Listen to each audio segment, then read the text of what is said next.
యెషయా ప్రవక్త భవిష్యత్తును గురించి గొప్ప ఊరటను ఇజ్రాయేలు ప్రజలకు కలిగిస్తూ ఉన్నాడు. అప్పటికే ఇజ్రాయేలు ప్రజలు దేవుని నుండి తొలగిపోయి వారిష్టానుసారమైన జీవితాలు జీవిస్తూ ఉన్నప్పుడు అనేకమైన ప్రవచనాలు యెషయా ద్వారా వారికి తెలియజేశాడు. అంటే ఆయన ఖండన, శిక్ష, తీర్పు, బాధలు, శ్రమలు ఇవన్నీ ఉంటాయి అని ప్రకటించిన దేవుడు యెషయా ద్వారా మరొక అద్భుతమైన ప్రవచనాన్ని ఇజ్రాయేలు ప్రజలకు అందిస్తూ ఉన్నాడు.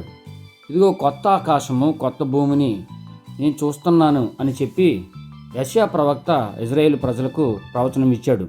దీని అర్థం ఏంటనంటే మన బ్రతుకులు ఇలానే ఉండవు, మన జీవితాలు అంధకారంలోనే ఉండవు, శ్రమలే కాదు, మనము అద్భుతమైన ఆశీర్వాదాన్ని పొందుతాము. మనం తిరిగి వచ్చి గొప్ప దేశముగా మనము ప్రారంభిస్తాము అని యెషయా ప్రవక్త తన ప్రజలకు చెప్తూ ఉన్నాడు. ఈ సంకేతం మనకెలా వర్తిస్తుంది?